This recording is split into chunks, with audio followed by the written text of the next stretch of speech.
So good afternoon, everyone. This is RCEA Board Clerk Lori Chiqueta with some housekeeping reminders. For those of you here at work in your building, the microphones are on throughout the meeting, so I ask you to please keep external conversation. Try to avoid that, please. And then when you're speaking, please remember to speak clearly, one person at a time. If you can, introduce yourself when you're speaking, so people who are online can follow what is being said. Online board members, Director Fuller, today that's you. Please keep your camera on throughout the meeting and unmute your microphone when you're speaking. For community members who plan to speak in the public comment periods, please come up to this podium if you are able. And speak into the microphone so that it picks up your voice. Online participants, please click the raise hand button in the webinar controls. And if you're on the phone, please press *9 to raise your hand and *6 to unmute. And raise your hand early, please, so we don't miss you. Public comment may be limited to 3 minutes at the chair's discretion. Emailed public comments are being accepted at publiccomment@redwoodenergy.org until the chair closes the public comment period for your agenda item. Remote participants, if your meeting connection is disrupted, if you can, please try to notify us by calling or texting 707-613-0622, 707, oh, sorry, that's the wrong number on the screen, 613-0622, or email public comments at redwoodenergy.org. Chair Schaefer. All right, we are going to call the September 26, 2024 meeting of the RCEA Board of Directors to order. May we have a roll call, and then we also have one remote director participation. Correct. So Director Mike Wilson. Vice Chair Scott Bauer. Here. Director Skip Jorgensen. Here. Director Chris Mobley is absent. Director Frankie Myers is absent. Director Jason Ramos. Here. Director Lee Scafani. Here. Chair Sarah Schaefer. Here. Director Jack Tuttle is absent. Director Frank Wilson is absent. Director Michelle Fuller. Here. Director Fuller, you're participating today for just cause medical reasons. Is there anyone 18 years or older in the room with you? No. Okay, thank you. There is a quorum for regular and CC. Thank you, Lori. That'll take us to our next item, which is reports from member entities. Do we have anybody on the board that would like to report anything from their jurisdictions? Not seeing anybody. We will move then to item 3, which is oral and written communications. This is a time for people to address the board on matters that are not on the agenda. The inclusion of oral communications, the board may respond to statements, and any requests that require board action will be set for a future agenda or refer to staff. Do we have anybody wanting to comment on items not on the agenda? Or if you are on Zoom, raise your hand now. Not seeing anybody in person. Is there anybody on Zoom? That's good. All right. Chair, we did receive written comment from John and Katrina that's available at redwoodenergy.org. Okay, thank you. Okay, so then our next item is the consent calendar. All matters on the consent calendar are considered routine and are enacted in one motion. There's no separate discussion of any of these items, and if discussion is required, that item can be removed from consent and considered separately. So we'll start item 4.1, approve the minutes of the August 22nd, 2024 board meeting. 4.2, approve disbursement report. 4.3, accept financial reports. 4.4, approve resolution 2024-10. Approving and attesting to the veracity of the 2023 power source disclosure report. Item 4.5, adopt resolution 2024-11, adopting a procurement policy, investment policy, and amending the financial management policy. Item 4.6, approve resolution 2024-12, approving the form of and authorizing the execution of the first amendment to the resource adequacy agreement with the Regents of the University of California. Item 4.7, approve resolution 2024-13, approving the form of and authorizing the execution. The second amendment to the North Coast Highway Solar 1 power purchase agreement, and the second amendment to the North Coast Highway Solar 2 power purchase agreement, reducing delay damages rates for the feed-in tariff projects. Item 4.8, for the North Coast plug-in electric vehicle charging network phase 2 construction contract award. And to one, determine that Hooven and Reese and ADC bids are responsive to IBF 24505, reject the bid protest submitted by ACGC on September 20th, 2024. And item 3 under that, award a contract for the installation of electric vehicle charging stations for the RCEA North Coast Plug-in Electric Vehicle Charging Network expansion project to Hooven and Reese in the amount of $142,414.30 for the McKinleyville and Acadia sites, and authorize the executive director to execute all applicable documents, subject to RCEA general counsel review. Do we have any members of the board that would like to pull an item from consent? Not seeing.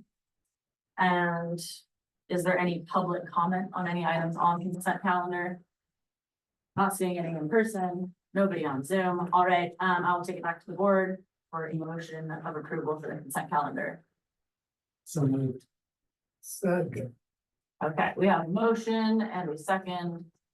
All in favor, we'll do a roll call vote because we have remote participation. Thank you. So Director Michelson. Yep. Vice Chair Bauer, Aye. Director Jorgensen, Aye. Director Losi and Myers are absent. Director Ramos, Aye. Director Scafani, Yes. Chair Schaefer, Yes. and Director Miller. Did you call me? Sorry, I. And this motion passed. All right, thank you. Okay, so that we will now move into CCE business. There is no old business, and so that takes us to new CCE business, item 7.1, which is the interconnection process enhancements request for information. And so we have Power Resources Director Richard Engel and our regulatory manager, Faith Carlson, to report. I'm going to hand off to Faith and Jocelyn to take this one. Hello, Faith Carlson, regulatory legislative officer. Hello, Jocelyn Glenn, senior power resource manager. So we're going to be talking today about the recent interconnection process enhancements initiative at CAISO and a resulting RFI from RCEA. So just for some background, the California Independent System Operator is a nonprofit independent system operator and regional transmission organization. They manage the state's transmission grid operation and planning. They have an interconnection queue, which is basically a line or a wait of new energy projects waiting to connect to the grid. These projects are studied as a system in groups called clusters, generally on an annual basis. Previously, CAISO had very flexible requirements, the most flexible in the nation. And the benefit to this was we were able to have a more rapid renewable energy transition in California. But the negative is that developers noticed this and we started having an inundation of interconnection applications with 4 times as many in the past year compared to previous years. This actually led to the CAISO referring as the most recent clusters as a super cluster and unofficially as a super duper cluster. It's in some of their documentation. So under the direction of FERC, the Federal Energy Regulatory Commission, they began the Interconnection Process Enhancements Initiative with the goal to accelerate interconnections by reducing the number of phantom projects in the queue. So those projects are energy resource projects that would have had to have been studied and would take up capacity in the queue, but might not ever lead to anything being developed. So the enhancements themselves affect the current queue cluster, which happens to be named cluster 15 and future clusters going forward. There's still some projects in cluster 14 that are waiting. Those ones are not ready for that. It's going to require that projects have site control to enter or stay in the queue. Previously, projects did not have to have site control. And projects will be studied based on the available transmission capacity close to the location of the project. And this is kind of what leads us to our RFI is they're introducing a scoring process that factors in commercial interest. And commercial interest, what that means is that entities like RCEA can give a score to projects that we're interested to encourage the CAISO to study those. That's gonna be approved by FERC, hopefully on October 1st of this year. Though we will need to issue an archive before that in order to move forward with scoring. Developers do have some concerns that this might lead to some unfairness in the market. Entities like RCA and other load serving entities would be able to push projects through more quickly. So there's potential that that portion might be removed and we'll just see the other improvements, but we're hoping that we'll be able to get some commercial interests or something. Okay, excellent. Thanks, Faith. So as Faith mentioned, pursuant to this new process that CAISO is launching, we and other load serving entities are issuing solicitations to try to identify projects that we can express commercial interest in to CAISO. So this RFI is our proposed way of doing that.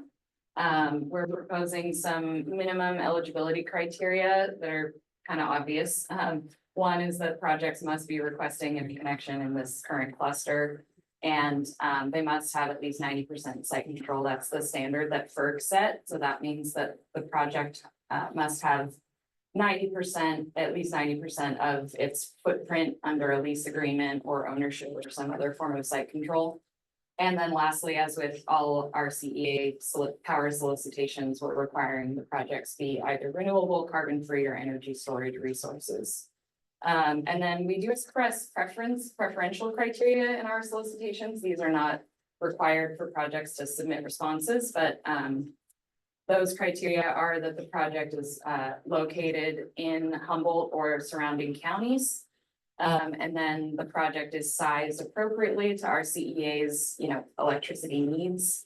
And then lastly, that the project can, we have a preference for projects that can deliver resource adequacy. This does require the project to request that it be studied for deliverability in the interconnection process. So we are accepting the non-RA projects as well for evaluation, but we really prefer those RA resources. So as with all of our solicitations, we are any successful projects that coming out of the evaluation process, we request that or we require really them to sign an exclusivity agreement with us and to post a small deposit. And that gives our CEA the exclusive right to negotiate a purchase contract for the project. And it precludes that project from going and marketing, being marketed to other buyers. So steps 1 and 2 on this slide are standard protocol for our solicitations. Where this RFI differs is steps 3 through 6. So after signing the exclusivity agreement, we would then award that project what we're calling commercial interest capacity. It's kind of the points, the commercial interest points that Faith was talking about. We expect that CAISO is scheduling that for December. So that's the time frame there. And then over the next few years, CAISO will be conducting these interconnection studies. It's a longer process. It used to be an annual process, but the cycle is going to be more like on a 2-year basis now. And they'll issue interconnection study reports to each project with interconnection costs in there.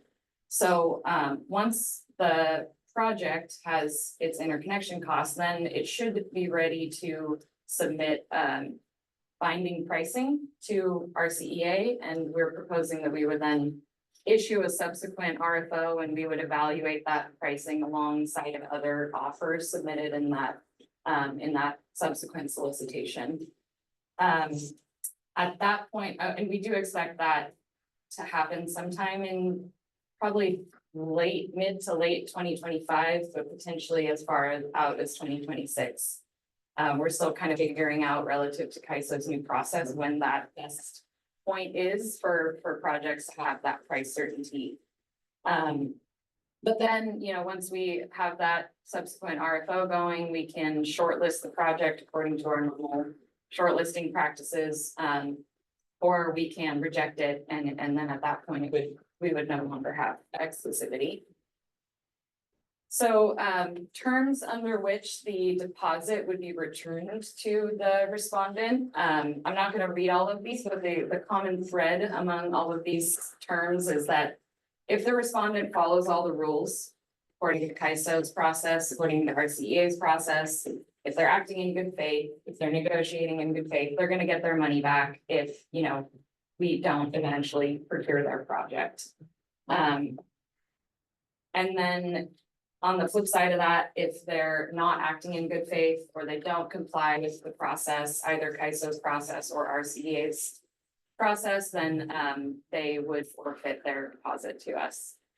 So these are some of these are, standard in our exclusivity agreement. And then some of these we added specifically, specific to this particular RFI. Then, so evaluation criteria, just wanted to highlight a slight difference here. These are largely our normal, power solicitation evaluation criteria that we use. But for the first two criteria, the development risk and pricing, they're usually weighted the same, 30 points each out of 100, but we are proposing to weight development risk a little higher in this one, because we acknowledge that the pricing that we're going to be getting from projects is going to be indicative. It's not going to be based on actual interconnection costs, and those costs can change a lot over the study process. So that's why we're sort of changing these a little bit for this RFI. So as Faith mentioned, we do anticipate FERC to either approve or reject CAISO's proposal for their interconnection process reforms on October 1st. And I think just a clarification, she mentioned we have to have this issued before then. I think we just have to have our materials posted to our website by October 1st. And then we're actually planning to, launch it officially the day after October 1st, so the 2nd, because if FERC, there has been, as Faith mentioned, there has been some pushback from developers on this particular component of the CAISO proposal. And so if FERC does reject, the involvement of load serving entities in the scoring process, then we wouldn't issue the RFI because there wouldn't be a point, given the narrow scope. And then we have some documents just to highlight that we're going to be issuing some forms that haven't been provided to the board for review because they don't contain any terms and conditions of the RFI. They're just forms that respondents fill out. I think that is it. Slides. Thank you. Do we have any technical questions, clarifying questions from the board? Yeah, I'd be fine with that. Oh, go ahead, Scott. What do you think? We talked about interconnection issues here, transmission issues. If we got a bunch of projects, do we have the ability to bring them online? If we don't have the connections. I mean, you know what I'm saying? That's a big thing I think about all the time is, do we have the capacity to bring all these projects online? For local Local. resources, most of the grid infrastructure in Humboldt County is actually at the distribution voltage level, so it wouldn't actually be affected by this. So if a project is connecting at a distribution level, it's interconnecting through PG&E, not through CAISO. So yeah, that is, it is a little weird because we do express a preference for Humboldt County projects, but there's very few places in Humboldt County where you would actually connect to, the transmission grid that CAISO controls. I want to add to that too. CAISO is only letting projects enter the queue under this new proposal up to 150% of the available transmission at that point of connection. So the project basically would fall out of the queue if there wasn't any transmission capacity already. That's all. Thank you. Yeah, good question. Okay, any other questions? Will we open it up for public comment? All right, not seeing anybody. Is there anybody in the public that wants to comment on this item? Anybody on Zoom? All right, I will bring it back to the board to, have a motion, second. Authorize this. I'll make a motion to authorize issuance of a request for information for ISO Q cluster 15. Resources in accordance with the terms and conditions of the attached RFI protocol and commercial interest exclusivity agreement. All right. We'll second. All right, we have a motion and a second, and we'll do a roll call vote. Lori, jog over here. Director Mike Wilson. Yeah. Vice Chair Bauer, Yes. Director Jorgensen, Yes. Director Lucy is absent, Director Frank, Myers is absent, Director Ramos is non-voting, Director Stefani, Yes. Chair Schaefer, Yes. and Director Toto and Wilson are absent, and Director Fuller is non-voting. Motion passes. Thank you.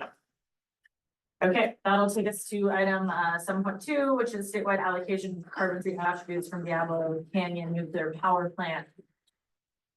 We have Dave and Richard to report. Dave Carlson again. Richard Engel, Director of Power Resources. So we're gonna be discussing the Diablo Canyon Nuclear Power Plant allocation. All right, so just for some background before we get into the allocation, the Diablo Canyon Nuclear Power Plant was opened in 1885 and provides 10% of the energy in the California grid, so it's a pretty substantial reliability resource.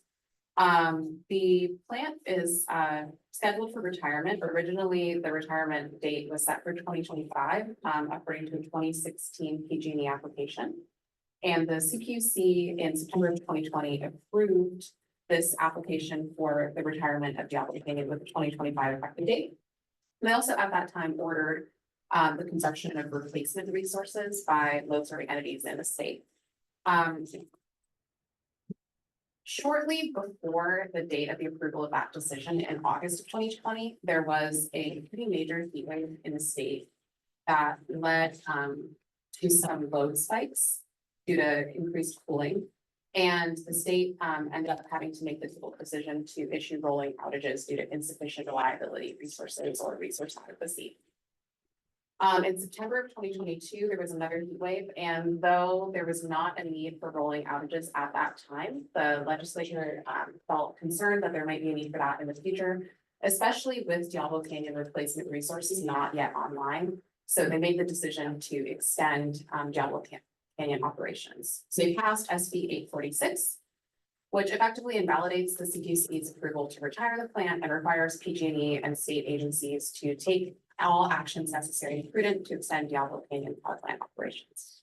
As a result, CPUC issued a decision in December of 2023, which extended the operation of Diablo Canyon's 2 generating units through 2030. One of the units is extended through October 31st of 2029, and the other is October 31st of 2030. So the allocation. So as the standard now, there's 2 allocations that are available for the previous Diablo Canyon operations as well as the extended operations. There's the resource adequacy allocation, and then there's the clean energy attributes. These are 2 separate products. All of the LSCs, most of the LSCs in California, at least those that are under CPUC jurisdiction, automatically receive an allocation of the reliability benefits of Diablo Canyon. So that's something that is put into everyone's portfolio for resource adequacy automatically. There is an optional second allocation for the clean energy attributes, and that kind of goes towards renewable portfolio standard requirements, or RPS. So the extended operations allocation, those quantities aren't yet decided. Those resource adequacy quantities will be divvied out to everybody automatically. And then we'll have an option once the quantities are announced, 30 days from that point, to accept or reject the clean energy attribute. So that's coming really soon, which is why we're having this conversation now. And if accepted, the power from the clean energy attribute will be shown in our power content label. And just for transparency, this is something that all California ratepayers already paid for, so this is something that they're paying for both the resource adequacy and along with that product comes that attribute. All right.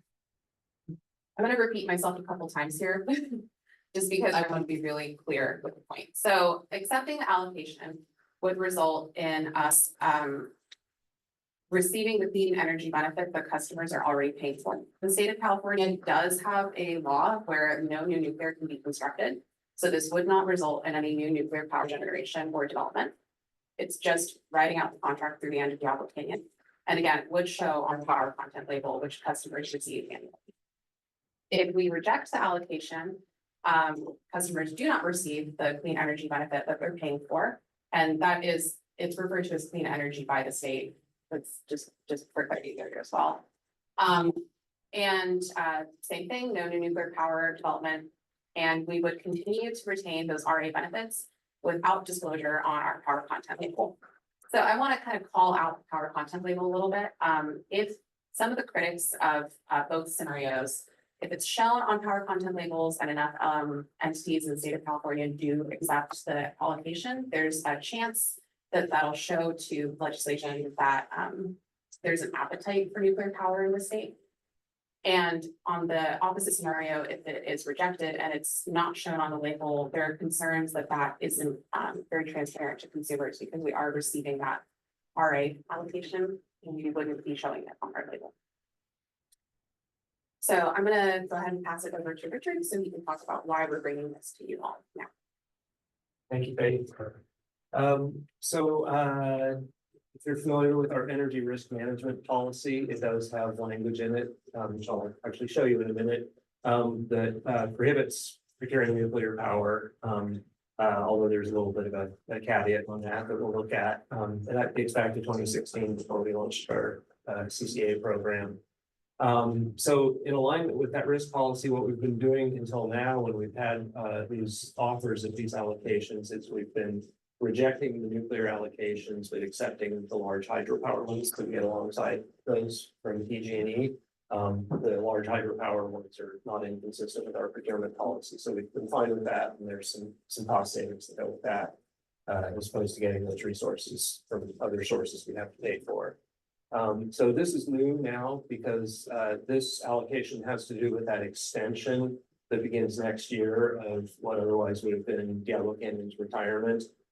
So from 2025 out to 2030, there's this new opportunity to get this nuclear allocation if we so choose.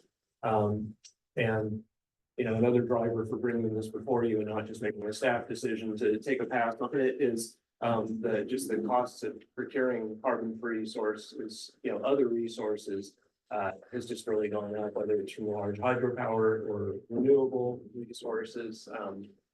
So we just really feel that it's, you know, out of fiscal responsibility, we should be bringing this to the board for consideration rather than just looking at our procurement policy saying no news, end of story. Oops. Backwards instead of forwards. So this is the language that's in the energy risk management policy. So it says, in keeping with community values, we don't take nuclear. It does say, however, exceptions to this prohibition may be needed for occasional short-term transactions, such as procurement of replacement RA. So staff did consult with our general counsel, who was okay with staff, you know, deeming this a short-term transaction if we're only asking the board to look at this for a year. That's how we framed it in the decision we're asking you to make is rather than having to go and actually amend our risk policy to be able to say yes to this allocation, if we're only asking you to do it for 1 year at a time, that seems consistent with this language here. I wanted to give you a little bit of numbers on what it means to reject or accept the allocation. So first of all, there's a yes and no choice of whether to take the allocation. And we presented this in the staff report as 3 numbered scenarios. So I'm using those same numbers here. If you say no to the allocation, there's no change to our power portfolio, no change to our finances from, you know, what you've been seeing, including the risk presentation that you had from Jacqueline Hall last month. The most recent numbers we've gotten from the Energy Authority on their latest update of our financial report before our financial model before preparing the staff report was that with business as usual, we're looking at having negative net revenues of $9.4 million for 2025. And our greenhouse gas emissions of our portfolio without the nuclear would be 308 pounds of CO2 per megawatt hour. Now, if you were to say yes, there's two different ways that we could proceed, and we're also looking beyond just a yes/no answer from the board. We're looking for your guidance of which of these would be your preferred pathway in the event that you say yes to the allocation. Scenario 2 is where we're using the allocation as a financial instrument to reduce costs. So our GHGs, our greenhouse gas emissions, would remain unchanged, and the way that we would do that is just by selling off an equivalent amount of large hydropower carbon-free resources to the allocation that we take. So it's neutral on emissions, and the revenues that we would expect to get from reselling that hydro would improve our financial position by about $500,000 in 2025. And the GHGs would stay the same in scenario 1. Alternatively, scenario 3, we would use the allocation as additional GHG resources above what we're already procuring. So in this case, our costs wouldn't change. We'd still have that negative $9.4 million net revenues for the year, but we'd have a lower GHG emission profile of 285 pounds. So it's a modest savings, either of money or modest savings for GHG emissions. The numbers are pretty modest because the allocation based on the latest information that we have would only make up about 2% of our 2025 portfolio. We cited a higher number last month. I think it was like 6.6%. One thing I didn't realize when we were giving you numbers last month was that we're not going to get a full year of allocation in 2025 for the nuclear. One of the 2 generating units, we get a full year's worth. The other one, we wouldn't start getting the allocation until September because of an extended maintenance outage on that unit that's planned. So these numbers, if you were to look forward to future years after 2025 and we're considering this again, those numbers would look larger because those would be full year allocations presumably in following years, unless there's more plans for extended maintenance outages or something which we don't know about at this point. So anyway, 2% rather than the bigger number that we talked about last night. How would a nuclear allocation change our label that we send out to our customers in 2026? So we send these out retrospectively the following year for a given year's power makeup once all the numbers are settled. So these 2 columns here show without and with the nuclear. And since we're just making this one adjustment of nuclear, and it would replace what we term unspecified power, we'd be getting just 2% of nuclear as opposed to 0%. And our unspecified power purchases that we could otherwise forego would take that number down by a comparable couple of percent. These numbers, just pointing out, these are all very speculative and preliminary because we don't really know what our 2025 procurement will consist of yet. This is a projection.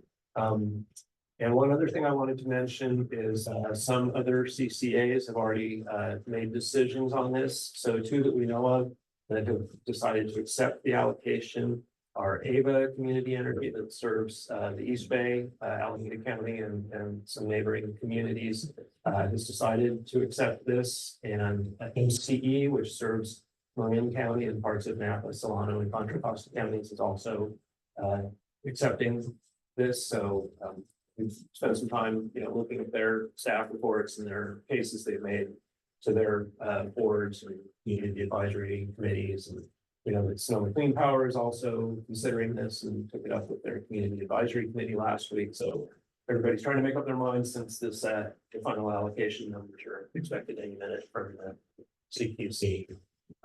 Just a couple of additional things to mention. The savings, like I said, about $500,000, which is about a 5.4% reduction in our anticipated net losses for the year in 2025. If we use this as an instrument for reducing our emissions, it's about a 7.5% reduction in emissions next year. If we were to accept this, it would only appear on our standard repower portfolio. The Repower Plus, opt-out 100% renewable would remain 100% renewable, so that would be unaffected by this. Our plan, unless directed otherwise by the board, is to take this up annually with you for the duration of the time that these allocations are available. And I just wanted to add one more item. So depending on the direction of the guidance that the board gives us, I will bring corresponding amendments to our policy platform related to nuclear advocacy. So just consideration of your guidance for that as well would be appreciated. I will open it up for questions. Or before public comment and more discussion. Do you have any questions? Yeah, go ahead. Tom. Question, and I think it's for Richard, or either of you, what was the definition of carbon free? Yeah, so it kind of helps to start with what's the definition of RPS or renewable portfolio standard, because those are the resources like solar and wind and small hydro, which are just included in the renewable portfolio standard by state policy in California. So those are the things that when we're talking to you about the category 1 and 2 and 3 renewables, those are those things, and we have here set amounts of those for state policy. Carbon free is another category, so it means things that do not count, that do not meet the definition of renewable, but are still free of greenhouse gas emissions. So basically, the two things that are normally considered carbon free but not RPS resources would be large hydropower and nuclear. So is it discounted, the production of fuel, what we have to do to store it, is that discounted? Because I mean, that's essentially not a carbon, it's not a carbon-free source from my thought of the production of the fuel. Right. It's just simply kind of like, well, that's not included. Yeah, and that is not addressed. So they really just look at, is there a smokestack at the plant? Okay. And if there's not, then it's being carbon free. But I mean, we just looked last week, the County Planning Commission just gave the unanimous approval to the Foster Avenue Solar Project. Yay. So that's moving forward, and they actually included in the analyses that were done for that project an emissions analysis that acknowledged that, even solar projects entail emissions, at least during the construction. They didn't go all the way back and look at the whole supply chain and stuff, but they looked at emissions here in Humboldt County for building the solar project and looked at how many truck trips it would take and everything to build the project, and then they compared that against emissions from a natural gas plant. So if you really take a deep dive, certainly you could, I'm sure this has been done. I haven't looked at it, but somebody has probably looked at what are the incidental carbon emissions that go with running the Diablo plant. But for purposes of our procurement and what gets counted as our greenhouse gas emissions in our annual power content, those things don't show up. Right? Thank you. Other questions? Yeah. What was the full duration of the current for Diablo? What was the allocation they were given in terms of the amount of time they could stay open beyond 2025? Yeah, Why we even have this card? Yeah, it's through October of 2029 for one of the units and October of 2030 for the other unit. Okay. And so in terms of the policy for RCA, in terms of like the temporary, we were calling this is, if you choose one direction, this is like a temporary allowance, I guess, for that. And within our policy, is there a threshold for what is temporary? So is the 6 months temporary, or is 3 years temporary? Like, where do we draw that line in terms of what we understand is temporary? Because if we choose, say the board chooses like, oh, we'll just go till the end, and then that's our policy because it's because we know it's running out. Could that also be determined as temporary? I would think that's at the board's discretion. It's not defined, and might be something we want to define, based on that comment, you know, top of the discretion of what short term. Okay. As Did for you the say- length of the allocation, it's on an annual basis. Okay, why, and kind of following up on that, we've got two CCAs or CCEs that made this a decision based on this. And we know, are their decisions temporary by our standard of temporary, like are they 6-month decisions, or are they saying we're just gonna go to the end and let it ride? I don't have that information off the top of my head. They accepted the allocation until like in. Okay. And Sonoma is requesting to accept it till the end as well, for the full period of time. Yeah, I went down to Sacramento for a Cal CCA planning session last week, and there was a lot of discussion in the room with all of the CCAs are basically bringing it forward before their board. So even those that have not yet had the conversation are gonna be having it soon. And then do the other CCAs, because I mean, a lot of this is in context because of the messaging around whether we receive or don't receive and how it's controlled. So do the other CCAs have similar anti-nuclear policies that you do? And are they having that conversation within that policy? I'm aware of this one CCA that doesn't have anything with their policy. Okay, and have they, is it one that has made this yet? I don't know if they've made their choice yet. I know they've been discussing it. I'll have them on this. Okay, yeah, this is kind of unfolding in real time. We haven't been closing order. CCA. And, you know, I wouldn't, at this time, I wouldn't feel comfortable requesting the board make that decision for the period of time that it's available. Yeah. Because we're coming to you kind of last minute. And, you know, because of the timing of our meetings, we didn't get a chance to go to our community advisory committee ahead of time. And so I want to make sure if we make a decision that's beyond a year, that we, you know, have enough, public input time for that decision, because we recognize that, you know, Humboldt County might be a little different situated since we had a nuclear facility here and the impacts of storing the waste that's generated. We did reach out to all the groups that we could think of that have an interest in nuclear power locally, to just give them about this, and we made them want to feel blindsided by only seeing this a few days ahead of time before that was published. So starting about a month ago, we started putting word out that this was going to be coming. Doesn't look like a huge turnout, but some of the people that are here today might be here because of this issue. Great, I just wanted to get kind of a industry and regional context to how it's being defined. And so just a question to just kind of probably reiterate what Kate already said, she was gonna reiterate multiple times, but I wasn't at our last meeting, so. I mean, just to wrap my head around it, like. If we are already, our ratepayers are already paying for the RA, so we're basically subsidizing it already, and we're receiving those electrons. So, yeah, so there's like the actual electrons in our lines, and then there's RA, which is like a reliability product, which corresponds more closely to the electrons, but it's still a bit of an abstraction.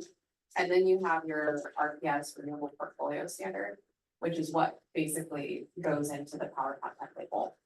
So what is publicized to folks is an abstraction of that abstraction in a way.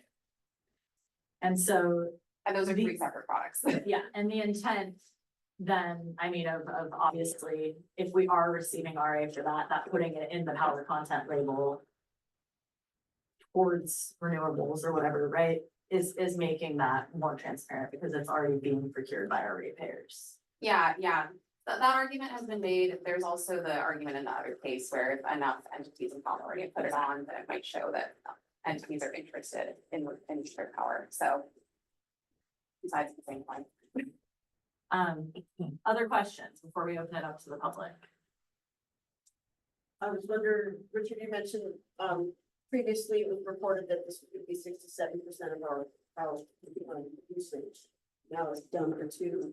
Can you share a little bit more about why that difference? I think the main factor there is just that we didn't recognize that this was only going to be a partial year allocation. So we get one of the two units all the way from January.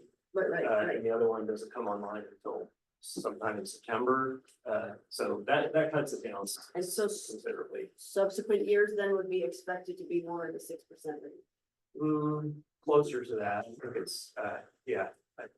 I mean, I just did a really rough back of the envelope of like the total amount in California that is going to be allocated and how much of that our load is just proportionally. It was like falling between 5 and 10%.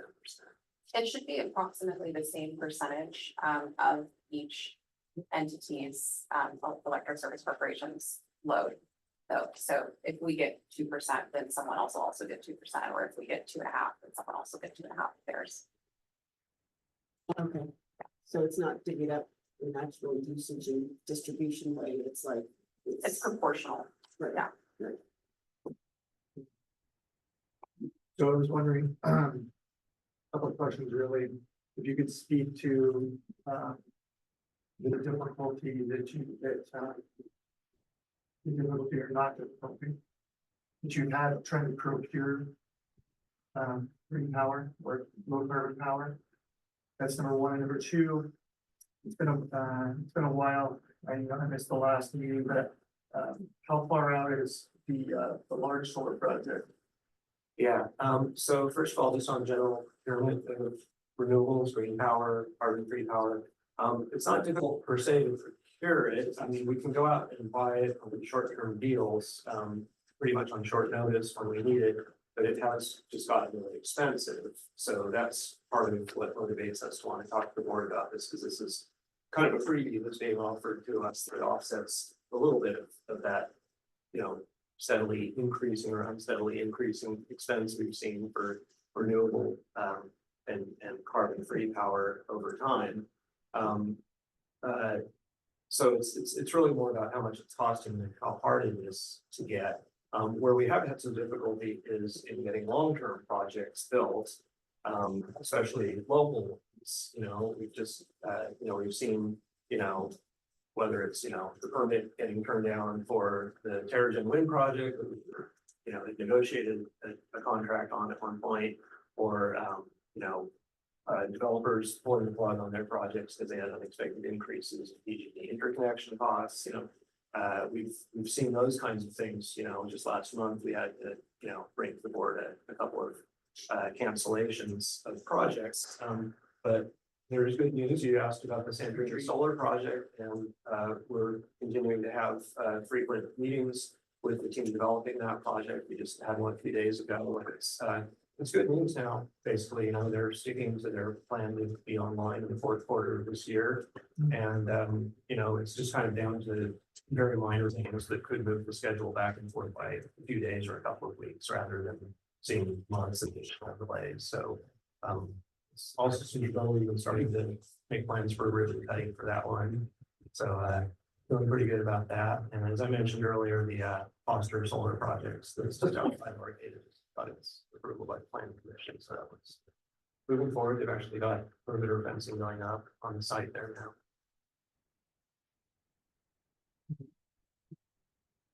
now. Okay. Let's open it up to the public. Let's see if anybody is here that wants to speak on this item, and then we can come back for some more discussion. So if you are here, you will have 3 minutes to speak on this item. Please make your way to the podium. If you're on Zoom, raise your Zoom hand. 3 minutes starts. Yeah, go ahead. My name is Kathleen Marshall, 45-year resident of Humboldt County, 35 years of those in Arcata, 32 years as a homeowner, and almost that long as having solar panels, and I have a zero net energy home in Arcata. A little history about Humboldt County and the Diablo Canyon Nuclear Power Plant in the 70s and 80s. The 8-Foot Alliance was very active in Humboldt County and participated with legal action and protests directly at the Diablo Nuclear Power Plant site.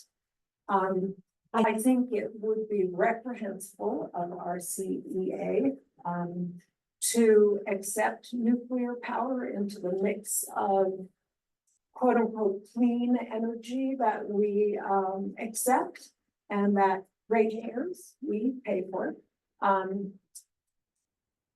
Nuclear power, someone asked, I think it was Scott, whether nuclear power was actually carbon neutral. It is not carbon neutral to build a nuclear power plant. It is not carbon neutral to mine for uranium and whatever other horrible things they use. And it is not carbon neutral, certainly, to decommission a nuclear power plant, and the waste that it leaves behind is critically dangerous, particularly on fault lines. And Diablo Canyon rests on fault line, just like our nuclear power plant here rests on fault line. And though that nuclear waste may be buried, if there is a major earthquake in our triple junction zone or at the Diablo Canyon site, that's a disaster just waiting to happen. So I am asking all of you to please not opt for this option. It is not in keeping with your mission as it is now, and it makes you more like PG&E. And I buy my energy through you because you are not PG&E. Thank you. Thank you. Other members of the public?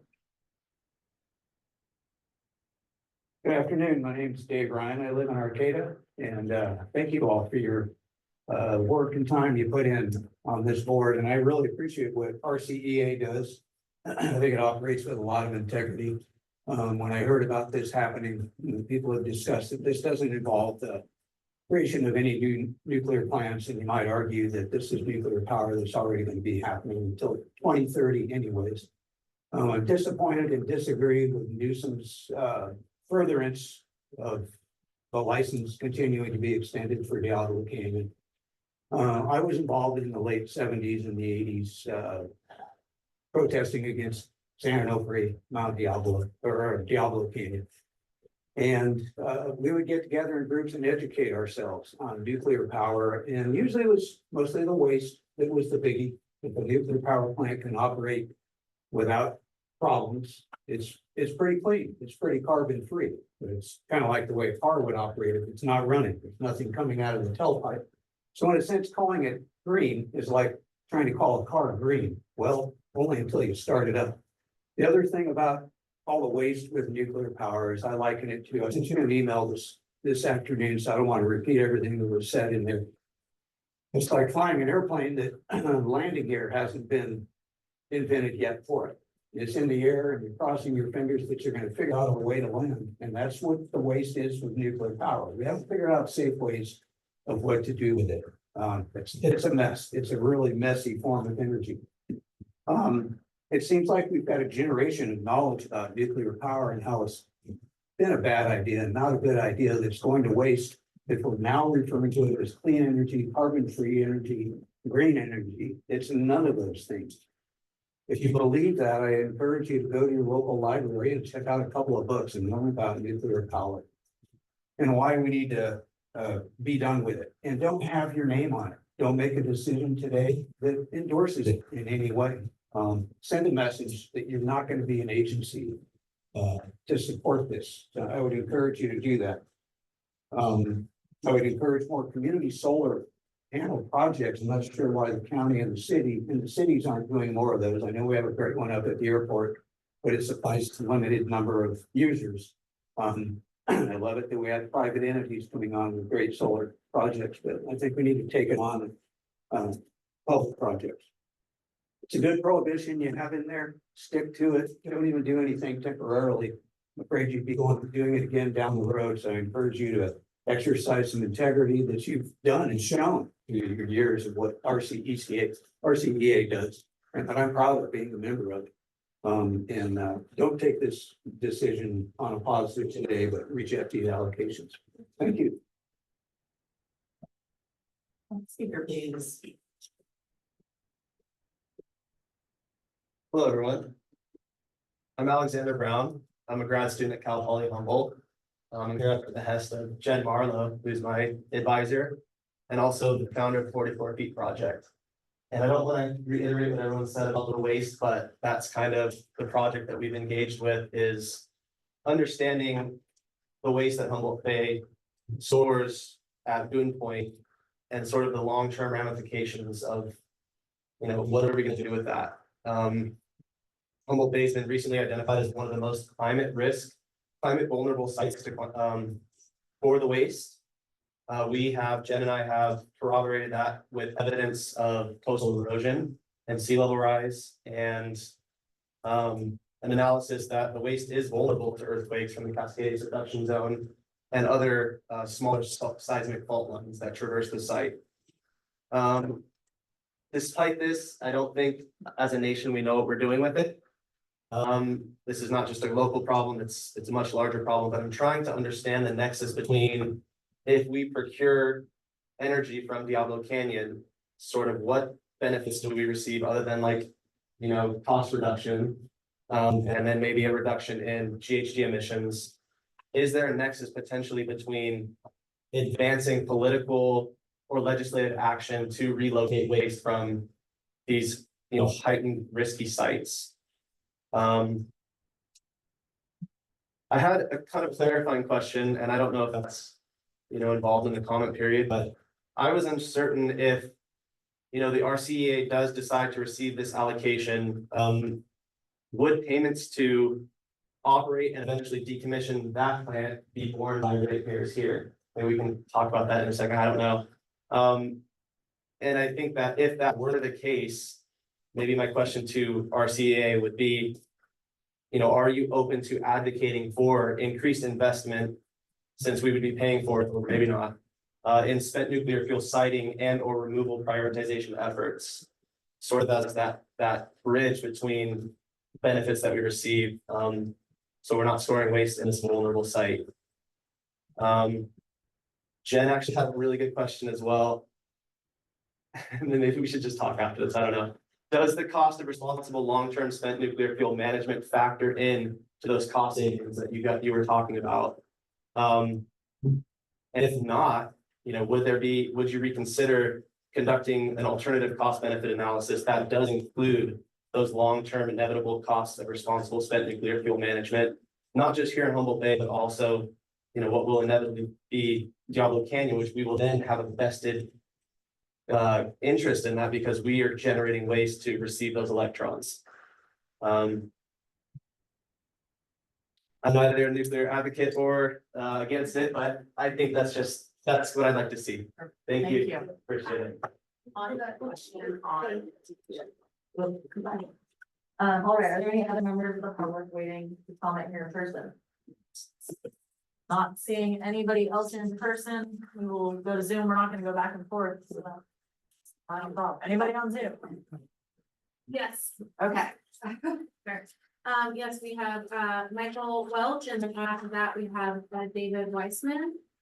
Michael, if you can unmute, and then you'll have 3 minutes. Oh, I hope you can hear me okay. Thanks for this opportunity. The official statement from my Humboldt County. We cannot hear you very well at all. I don't think I can fix that.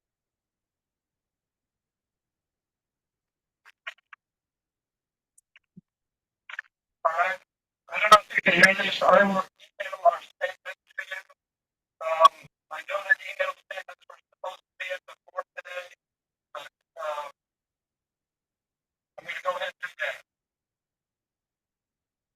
All right, yeah, we really can't hear you, Michael.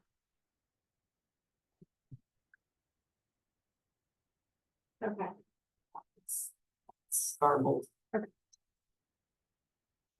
Next up, we have David Weissman.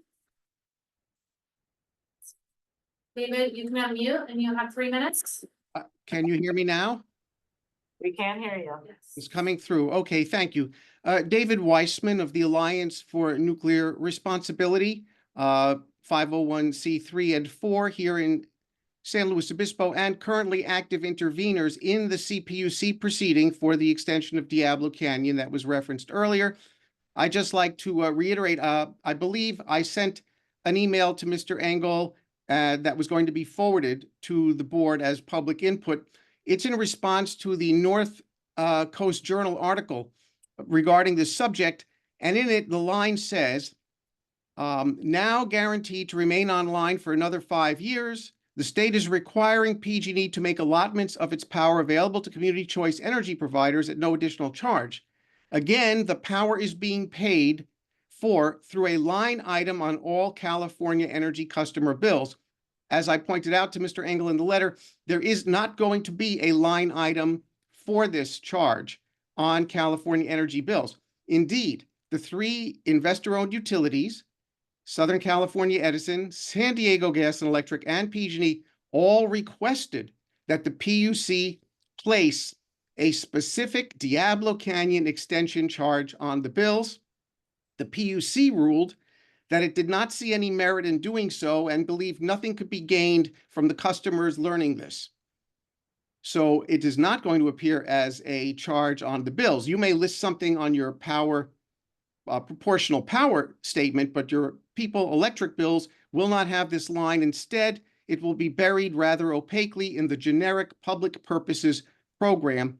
And that's over the objection of the 3 utilities.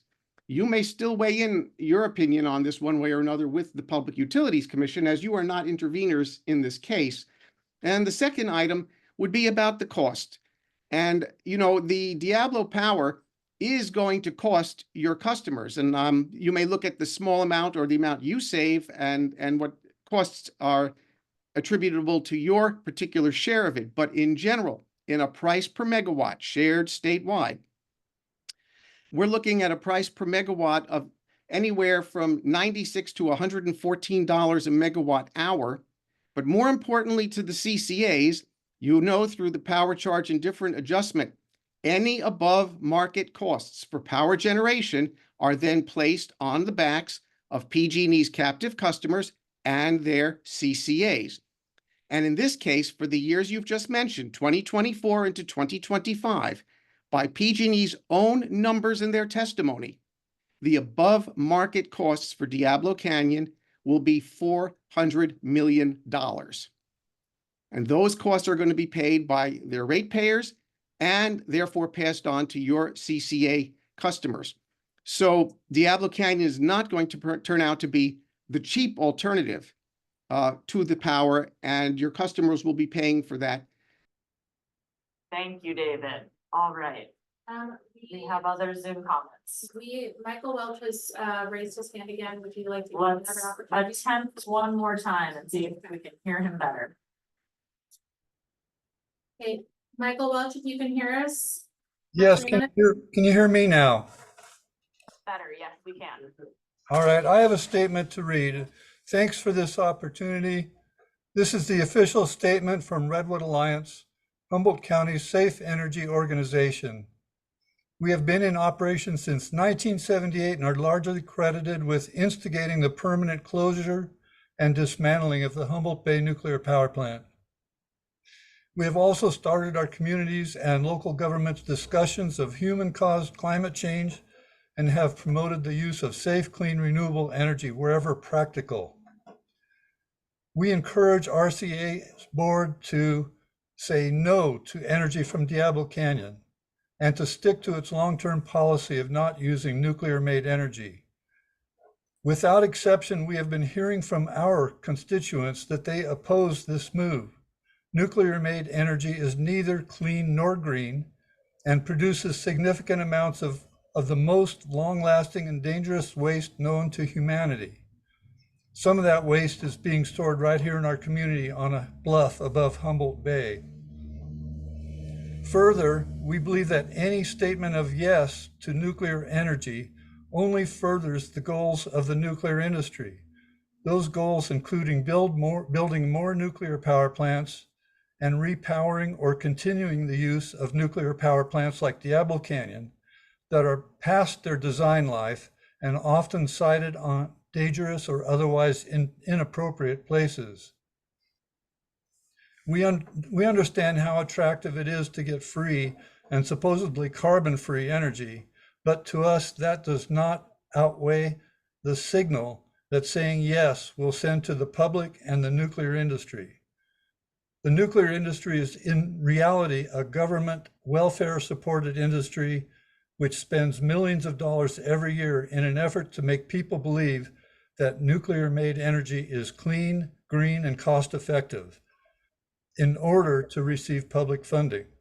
And to a large degree, their public relations campaigns are working. It is practically impossible for grassroots organizations like ours to counter those well-funded efforts. We only have limited access to media and governments as decision makers, and we have only our voices.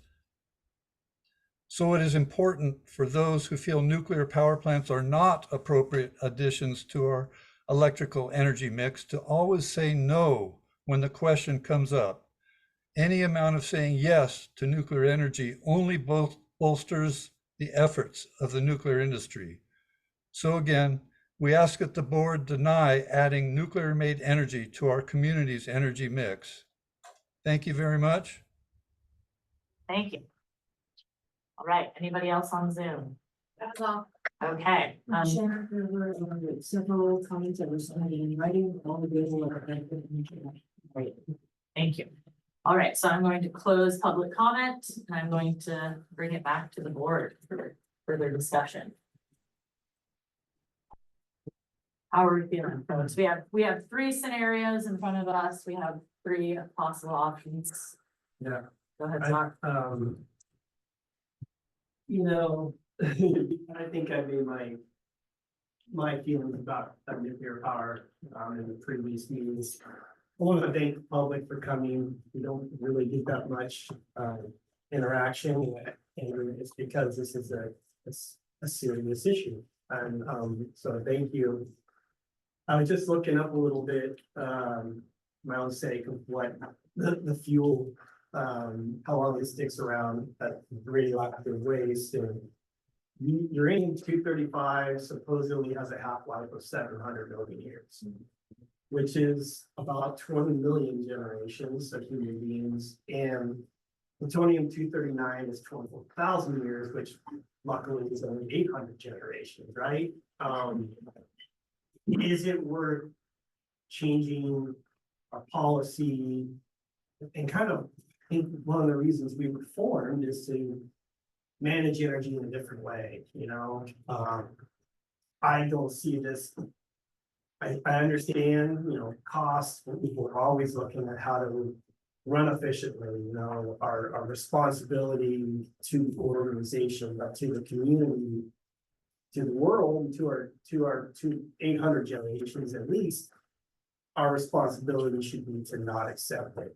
I just can't in good faith do that to my kids, 800 generations of kids, to continue to accept, to think of something that is supposedly coming free, but it's not. We discount the future all the time in our decisions. I'm not doing that anymore. So that's my feeling. I'd love to hear from others about how they feel. Thanks. Yeah, go ahead, Skip. I have 2 questions. We had, this is not easy. We had discussions about 4 or 5 months ago on our budget. And we had to cut programs at the time. Our concern was reserve. I know it's been a short time, but any crystal ball on the direction our reserves may be going in? I anticipated that question, luckily. So I looked at the financial model we used when we had the discussion in May and compared it with the financial model from September 20th. That's the last one I had access to. So the numbers Richard provides are on calendar year because that we procure on a calendar year. So it's easier for me to just compare calendar year. What we were looking at in May, 2024 looks better now. but 2025 looks worse.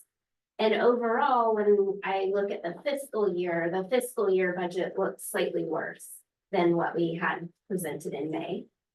But that's solely on our power procurement side and doesn't include external funding or all of our operational budget. It's the financial model that the Energy Authority puts in. So I'm using loose terms because we haven't run all the numbers with, you know, additional information that we have about external funding and our programs and things like that. So is that? Yeah. It's. Yeah, and we do plan on, you know, as we discussed when we made those tough decisions of doing a really in-depth mid-year analysis to bring back to the board. But there hasn't been a magic, you know, huge upswing in the positive that that we've seen so far. And then,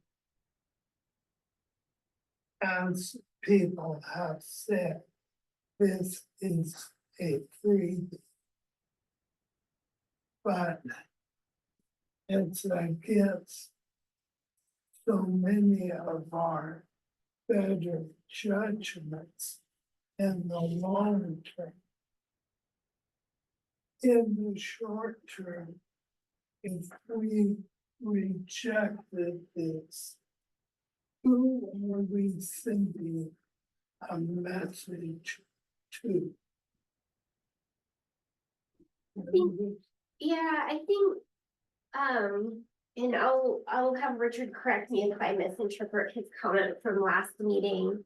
I think the one fear staff doesn't have is if every single load serving entity accepts it, it's sending a message to the CPUC and the legislators that there's more of an appetite for it than there is. And so, you know, as we discussed at last meeting, one kind of counter to that, if we wanted to make sure we weren't sending that message, but we did accept allocation, we would want to work on drafting language in our policy platform that because right now we don't have advocacy platform when it comes to nuclear. We'd want to add that so that, you know, we were poised to make sure that our communities, you know, feelings on nuclear were being represented. If the legislator did take that as a signal that there's more demand for nuclear.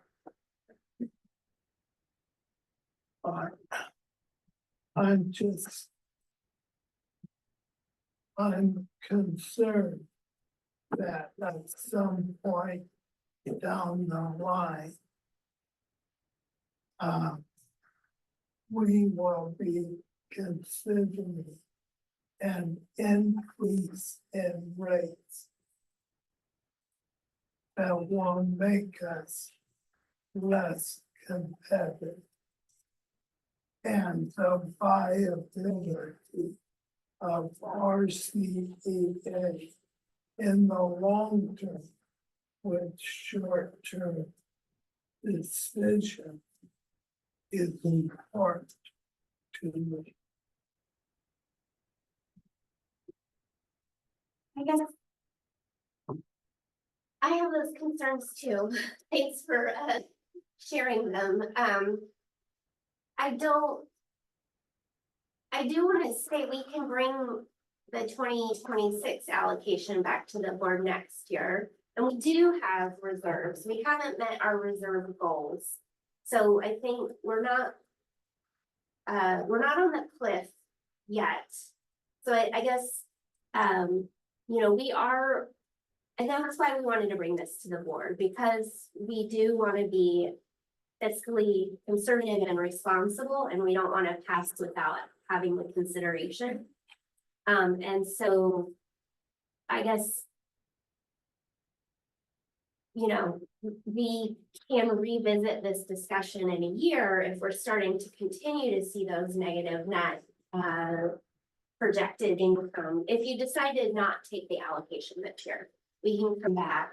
And we will be coming back to the board with, you know, doing a cost of service model and what that will mean with our rates in comparison to CDU. So in the next year, we have a lot of things we'll be bringing back to the board and things to consider, and we can take this issue up again next year as well.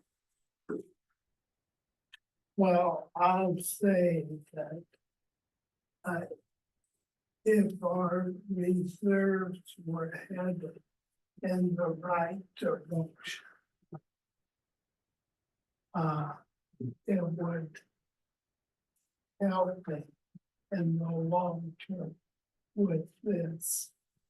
But I would, at this point, given more discussion, favor of 1 year agreement and acceptance with my note. Yeah, I believe that was either something one of our staff members said, or it was in the North Coast Journal article, but it's kind of one of those, you know, if you're gonna take it, you gotta plug your nose while you do it. Go ahead, Elise, yeah. So I think that last time we discussed this with a higher percentage, it was seeming more unavoidable than it might be now, because the lower percentage makes it not quite so critical. My question is, if we were to accept it and we are to realize something like $500,000 savings, would it be more palatable if we were to dedicate that $500,000 to the development of local renewable energy? So that we know that this energy is being generated in a nuclear plant, whether we accept it or not. What can we do with that reality to make our overall picture going forward improve? And maybe we take that money that we can save by accepting that credit and put it towards renewable future energy in Humboldt County that's generated in Humboldt County, controlled by our CEA, and benefits our CEA customers for the next 20+ years. We can't stop the nuclear energy from being generated, but we can take that savings and we can do something that's really good for our community, our CEA, and our.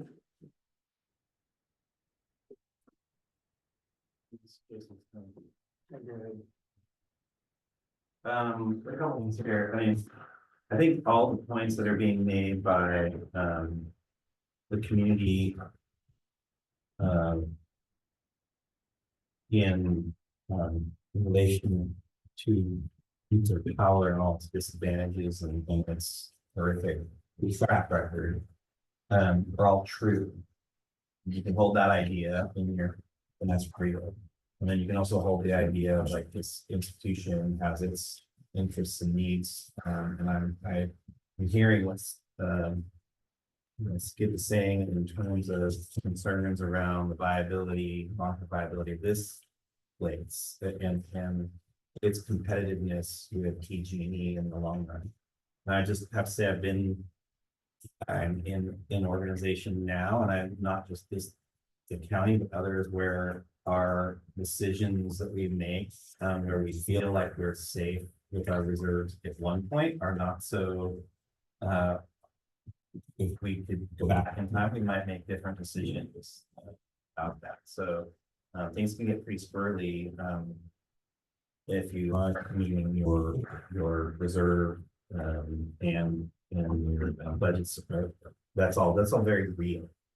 And that's actually not abstract. I think what is abstract, and as mentioned here, is the vibrating. We don't have a flow of electrons, but what vibrates the electrons. And as you look at these lights, most of this energy is from fracked natural gas.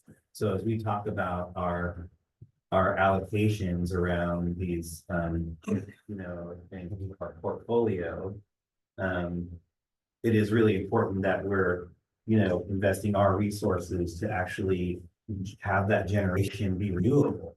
But the reality is, in our current context, not renewable. Fracked natural gas, where we're supplying most of our energy until we make some pretty dramatic changes. So, so what this to me then gets down to is like, this is really a messaging issue. This really is around, that's really all we're talking about is a message, because no matter what that choice is, externally, we're not in control of that. And by ourselves, if we're the only CCA that makes this choice to do this, then I'm not sure it's going to have much of an impact at all. It'll make us feel really much better, and that has value, and it might even add veracity to our advocacy, which we don't actually have a policy quite yet to do that advocacy or the resources to do that advocacy. I would say that if this, in last mention, if this board decides to move forward with receiving this and taking and having that, you know, half a year of $500,000, I think that, you know, you had two choices on there that were there's a kind of spectrum of options in there. One, you could be like, we'll take $100,000 to dedicated directly to advocacy to close that plant down. Like, I mean, where are those resources that, you know, that's our real goal. That's what we want to do. Because if someone else takes that money and receives that, they're probably not going to spend it on that, right? So where could we direct that resource if that's the choice of this board? So we could ultimately create that between more renewables, lower rates, and direct and funded advocacy for that position. So there are some options, I think, in that if we move in that direction. And I'll say as an alternate, I talked to my standing in for Supervisor Arroyo, and she is she's definitely leaning in the receive the funds, and but that being said, it's not here for the entire discussion. So my heart is saying, well, just let's get rid of this whole thing. But there's some real impacts that we might have. And I realize this is only half a year.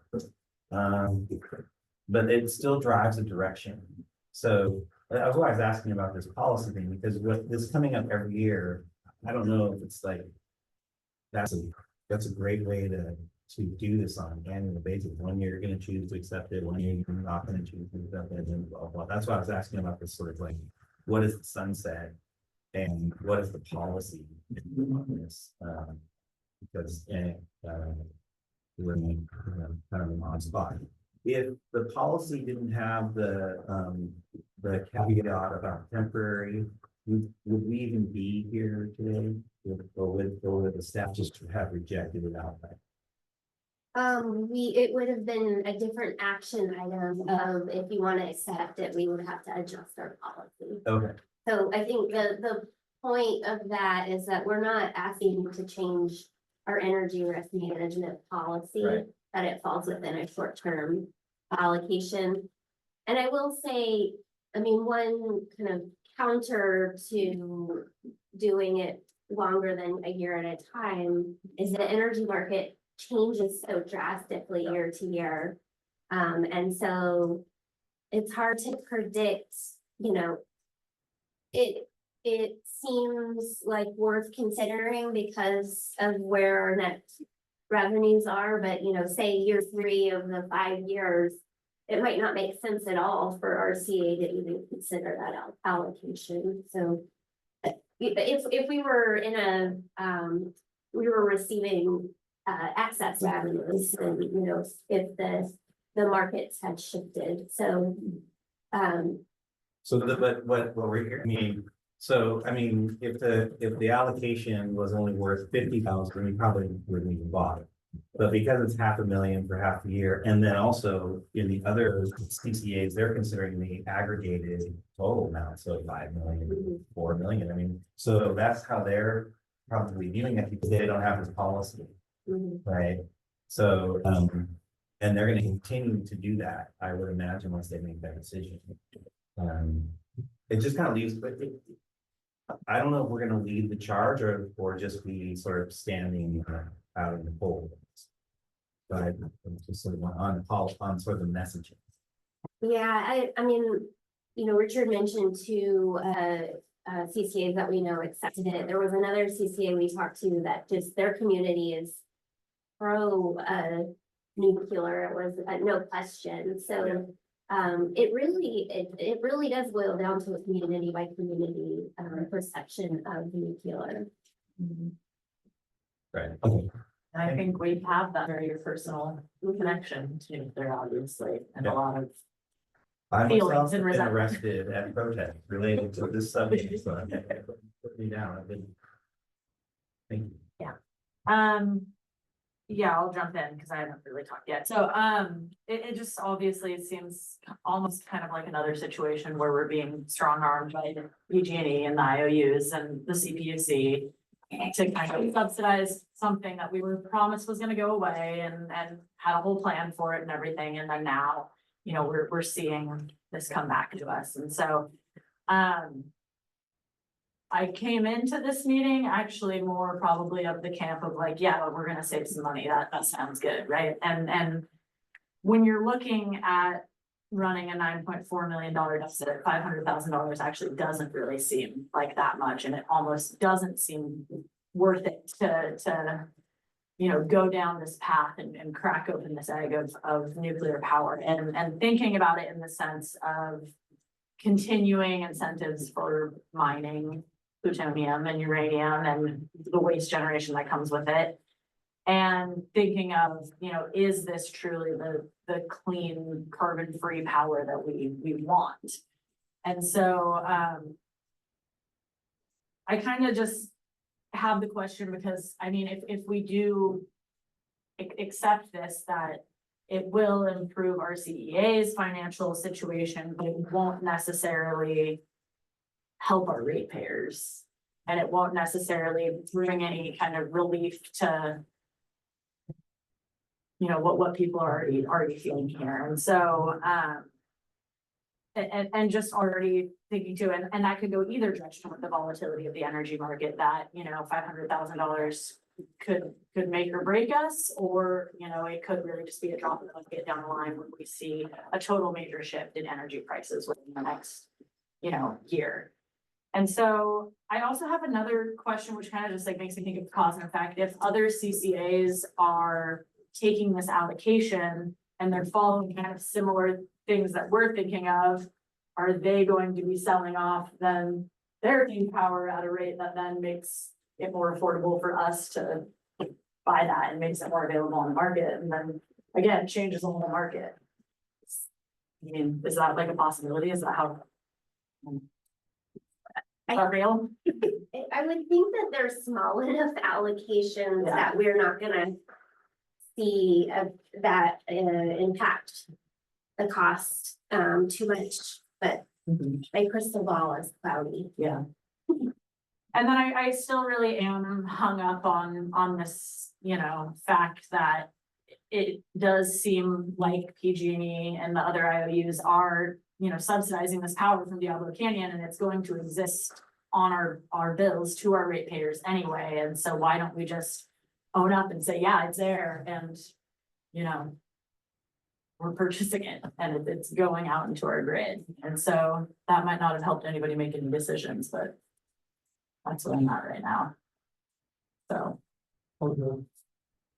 So, yeah, normally I'm the guy who's gonna try to save some money and get some budgetary relief. But on this issue, I think I'm with Scott on it. And I also worry about RCEA in that it seems to start to erode or dilute some of our mission. Right, and one thing we didn't kind of talk about is like, yeah, it's $500,000 on that side. But as you start to erode the mission, you start losing CCA customers too. And so I'm not so sure it's a good idea. You know, of course, I'm not for nuclear power in any way, shape, or form, but this is doesn't seem like it to me.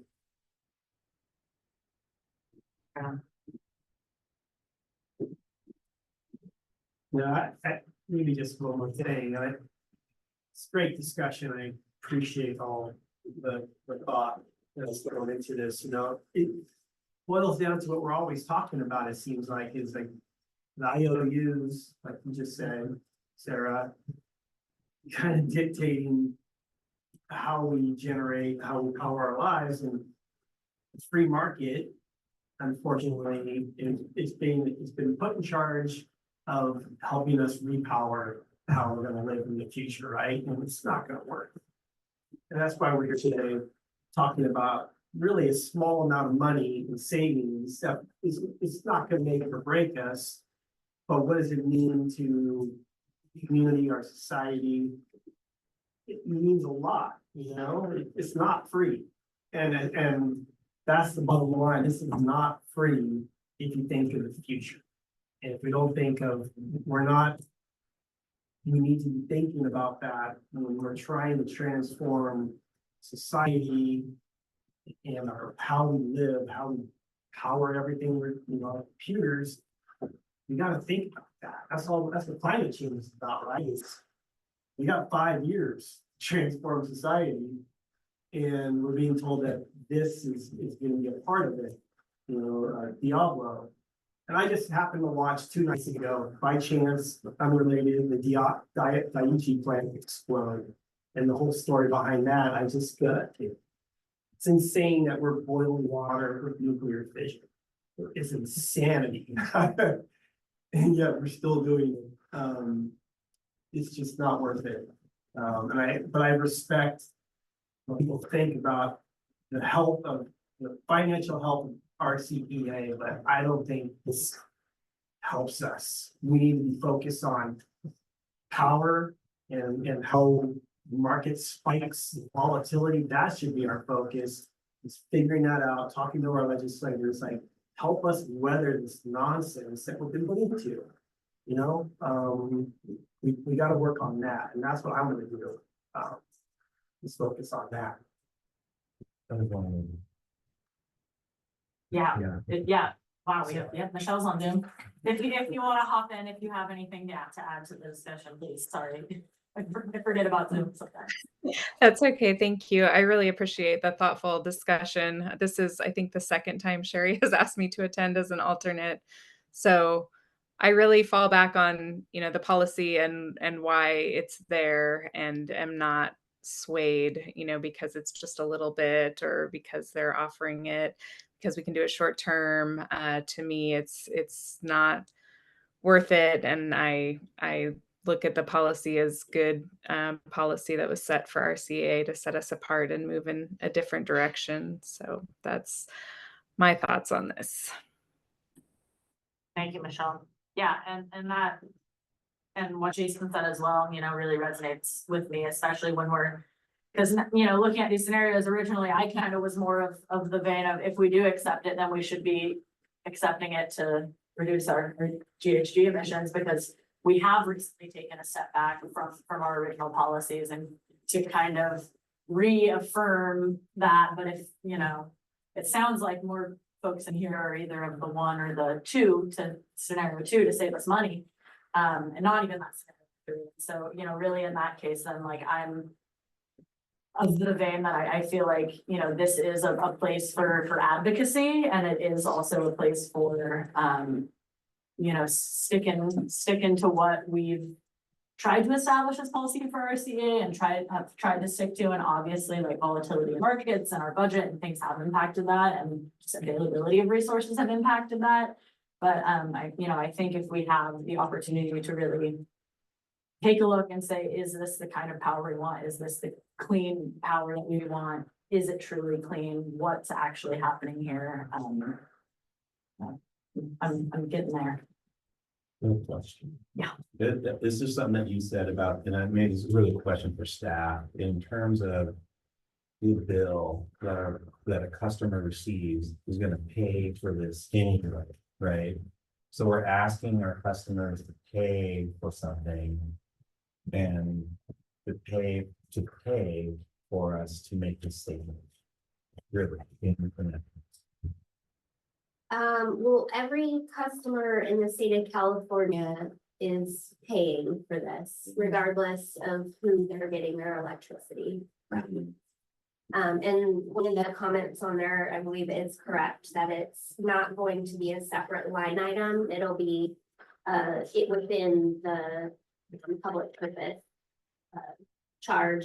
So the customer will not see on their bill Diablo Canyon, but it is going to be incorporated in every customer's bill. I don't quite understand the question about where we're making them pay for the decision. I think irregardless of our decision, it doesn't change what's later.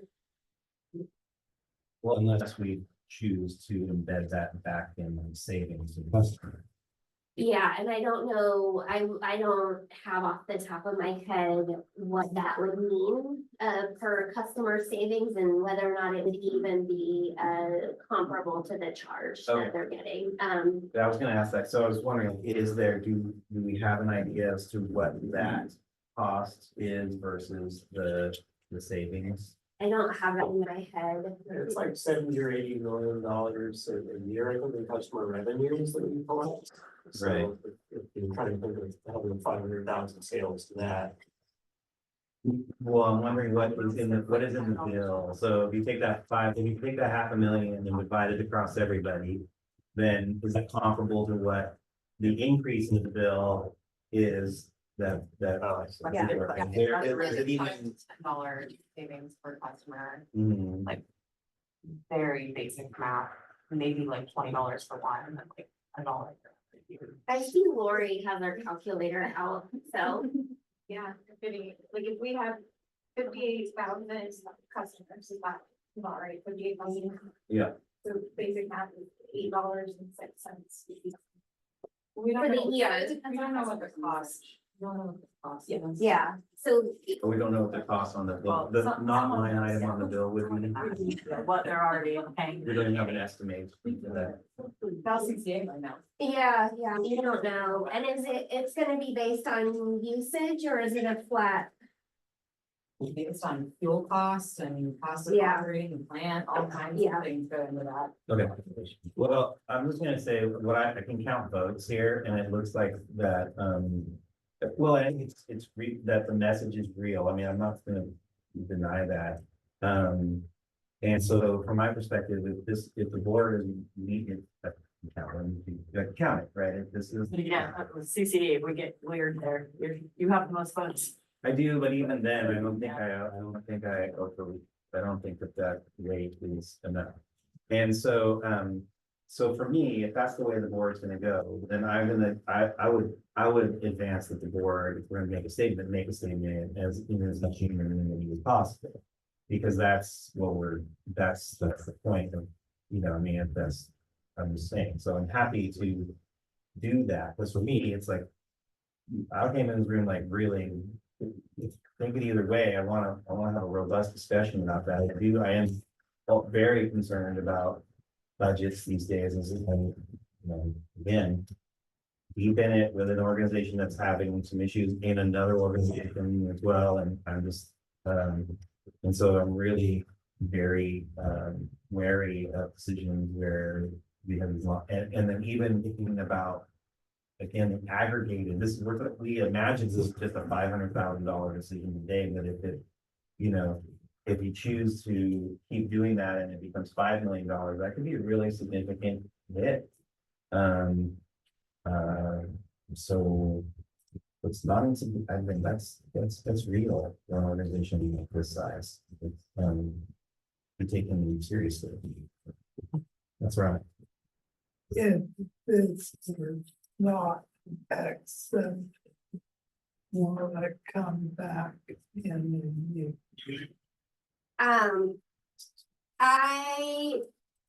I guess it would be nice to get board direction if you want to make a statement that you don't ever want to make a, decision on this again. But I think based on what I was saying before, I think we would, depending on our budget,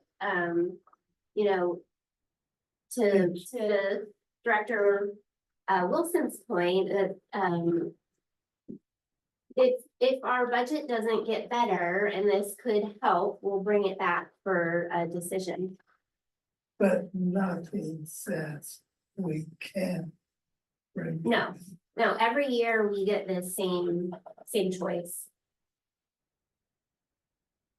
Yes, so Can I make a motion? Motion to not accept the nuclear allocation. we have a motion from Director Bauer. Have a second. I'll second. No, water district's non-voting, so. Thank you.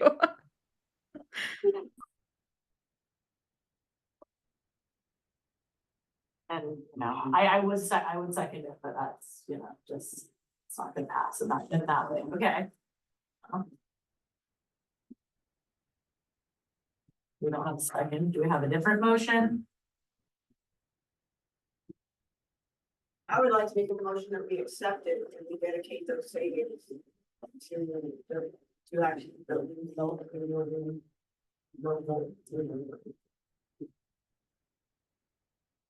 We have a motion. Would you be open to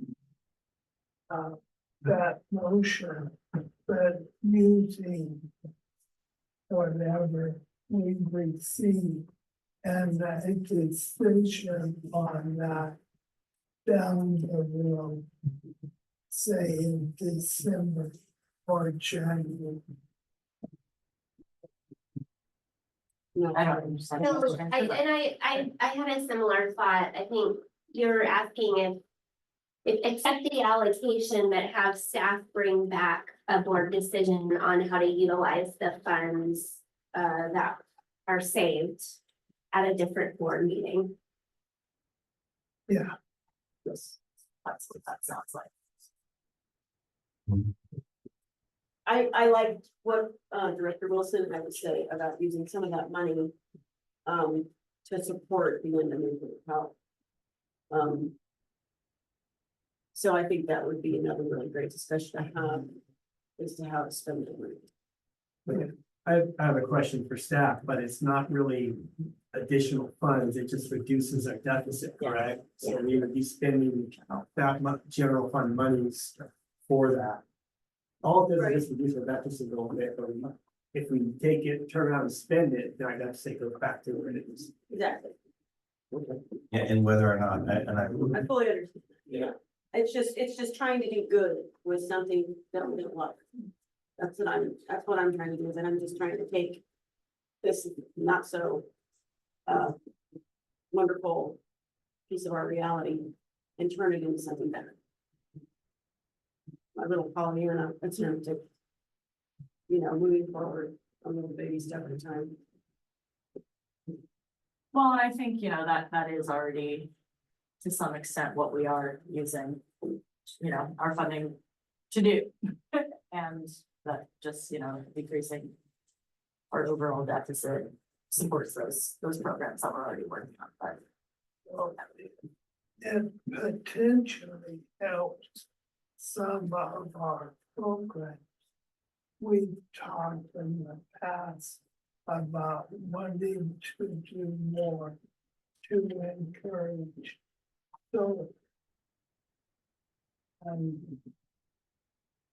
Giving clean is a dirty business. And I think we're just starting to see some of the difficulties there. But given the motion, if you would accept that the decision down the road a few months, I would second. I would certainly accept that, yes. question. Yeah, go ahead. So, if this board chooses to accept the allocation, there's a time frame on that, right? Because it's temporary. How long is that? It's for the calendar year 2025. So in January, this would be back to this board once more. No, It's sorry. 8.5, I'm sorry. So the allocation would be for calendar year 2025. We would be back fall of 2025 for 2026's allocation. I was getting confused because what I was hearing is just only for half a year. No, it's, Half the energy. no, there's two units. One is, Right. It's one of the two units, so it's half the allocation. I see. And then the second unit comes on. in September. That's when that happens.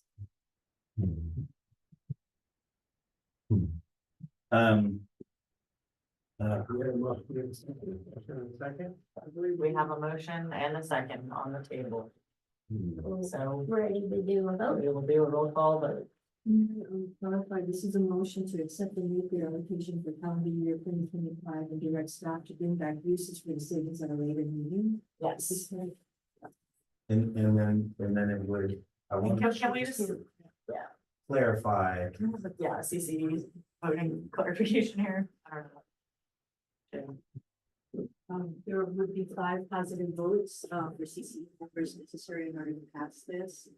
So basically, all the members here, with the exception of Director Ramos, would need to, be in favor of this. That's in addition to the way that. Yeah, we're gonna vote. Okay, I just want, before we take that vote, I mean, I want to say, like, if this isn't gonna pass, which is not going to.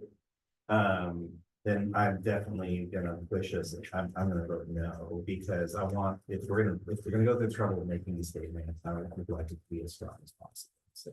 Yeah. That's good. Okay, let's take that. Okay, thank you, Lori. Director Michelson. Yeah. Vice Chair Bauer, No. Director Jorgensen, Yes. Director Myers is absent, Director Ramos is not voting, Director Stefano, Yes. Chair Schaefer, No. Director Tuttle is absent, Director Frank Wilson is absent, and Director Fuller is not voting. Motion does not pass. All right. So then, I mean, yeah, do we need a second motion? Or do you guys get that we're doing the scenario two then? I mean. One. Yeah, Yeah, I mean, I mean, guess if it just doesn't, is no action, a the no, action, is a no allocation. does the staff have what they need? I mean,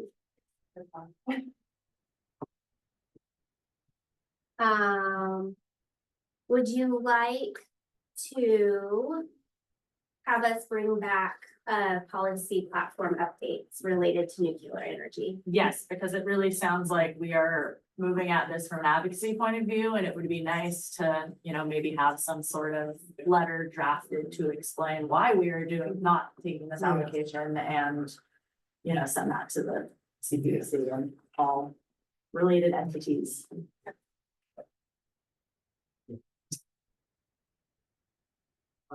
Thank you. Thank you. Okay, that'll take us to the new business, unless folks need to take a break or anything, or should we keep moving? Let's keep moving, okay. So that's the end of CCE business, and that'll take us to new business item 9.1, which is the Rural Regional Energy Network North Administrative Actions, RuralREN, Man-Side Management. We got Stephen Coleman and Eileen Redwood to report. Stephen. Thank you. Stephen Coleman, Director of Demand-Side Management. And I'm gonna report on some good news. Hopefully some, the public might want to stick around to hear this. Great things we're doing. Exactly, yes. So, a lot of you are familiar with the ongoing saga of what we've been calling the RuralREN. This is the next chapter in this. If not, I'll touch base on it briefly, but I realize it's getting late, so I'll try and keep my report kind of brief. So I'll jump right to the punchline. Earlier today, the CPUC met and voted unanimously in favor to approve the split between what is now being called the Northern California RuralREN and the Central California RuralREN. And so,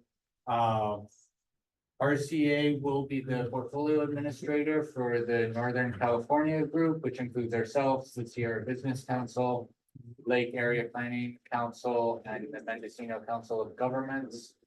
We will have a budget of approximately $33 million going through 2027 to implement 7 programs in those regions. We're still developing that and the split between the budgets. And so I did do a timeline that the original staff report that was removed, but I was just looking at it again and just reminded of the saga. So RCA submitted the motion to form the RuralREN March 4th, 2022. That was approved. It was delayed by the CPUC, but it was approved in July of 2023. And so we've been on this for about 2.5 years, trying to get through to the point that we're at now. So we're very excited about that. Quick reminder of the 7 programs that we'll be developing are both residential and commercial, what are called resource acquisition programs. So those are the rebates and the installations of energy efficiency equipment. There'll also be an equity program for residential and public customers, the codes and standards program to help jurisdiction and contractors meet existing codes and where appropriate, also look at reach codes, and a finance program to help with the finance of energy efficiency projects and workforce education and training. And so what we're looking for today are 2 items. One, in order to implement this and act as the administrator, we want to bring on a administrative consultant. And so under the authority that was given to us way back when we were going through this in the first round to submit RFPs for an administrator consultant, we put out an RFP for administrator consultant. We only received 1 response, but fortunately it was a very qualified response from Frontier Energy. Their response was fully compliant and for an amount that would be within our budget that's budgeted for administration. And so, how much should I go through all, because there's a couple of different action items. Should I just stop with that one or go through all? No, let's go through the 2 that are in 9.1, yeah. Okay, and again, I'm happy to answer any questions about their response and the contract, but in the sense of keeping it short, we've worked with Frontier Energy in the past. They've always provided really exceptional service. They work with many other RENs that are most experienced in this sort of work. And so we're very happy with their proposal.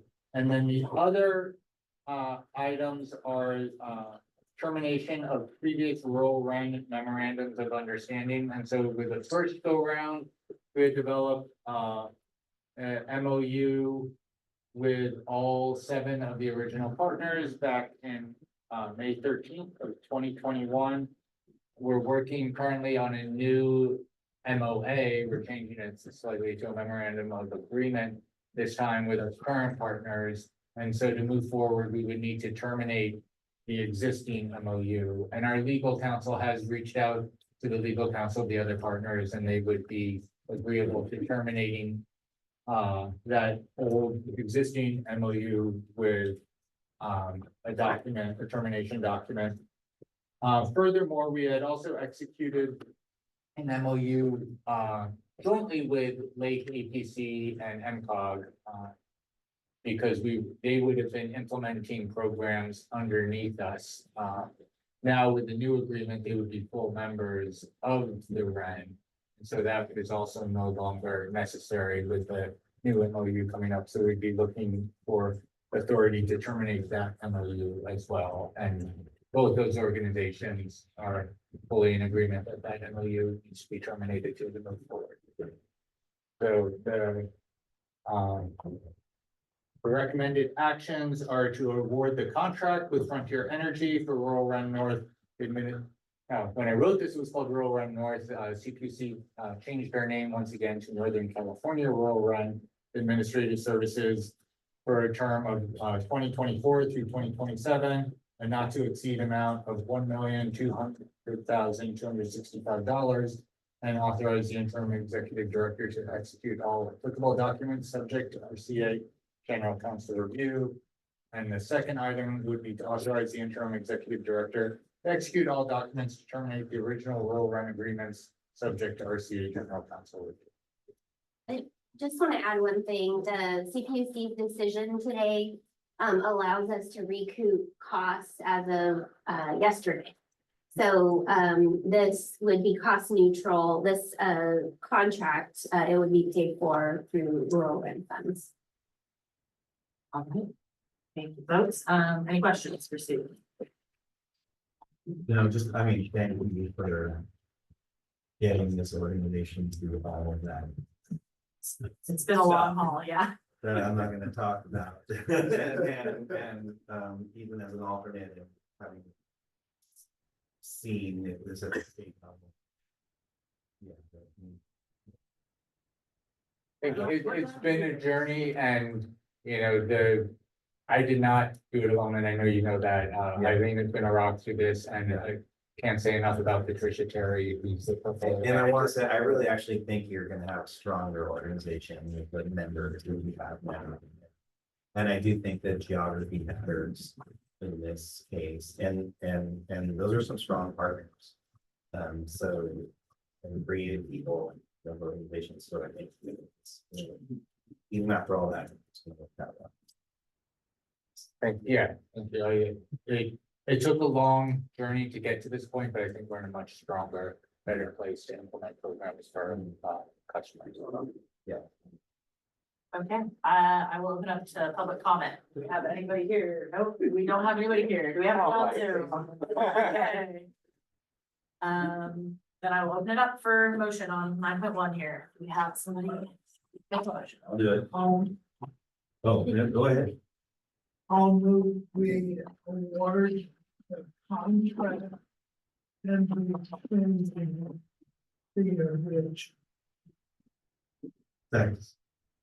Okay, so we have a motion for the staff recommendation here and a second. We will do a roll call vote. Mayor Director Wilson. Yeah. Vice Chair Bauer. Aye.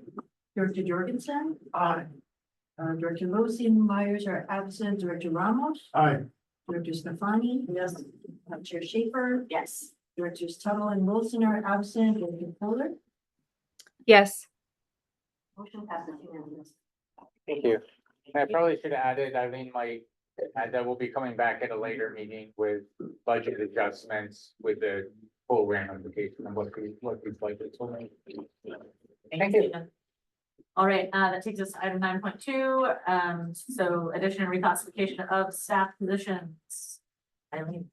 Yes, so end on a positive note, we've been awarded Department of Energy funds for the Terrace project as an administrator and the EP funds as well. And we've been actively engaging with the Department of Energy on contract negotiations and meeting with our tribal partners. In the grant or funding agreement, we had estimated one full-time project analyst, which is a new position to our CEA. We are asking the board to go ahead and authorize us to recruit for that position to help with team capacity. This is a very large and complex project, and we're still actively looking for funding to fill some gaps. We're confident that we will do that, but we're realizing that to better support our project partners, we need to build up our capacity. In addition, piggybacking on the last agenda item, with RuralREN's approval, we would like to go ahead and unfreeze two positions that we froze during the budget approval related to RuralREN. Once we began looking at more of the programs we're offering and our existing staff capacity, we realized we had proposed a manager and a coordinator position, and we feel like it's a more accurate reflection to reclassify those on the org chart, the technician and coordinator. Those are two vacant positions, so we're not impacting any current staffing by that reclassification, but we feel like it better serves the needs that we have moving forward. And then lastly, unrelated to the terrace in RuralREN, but as we've been looking at positions, we identified that there is one position in power resources. It's a power resource specialist. And that the duties that that position actually performs now is much more aligned with the analyst position. And that analyst position was newly created in late 2023.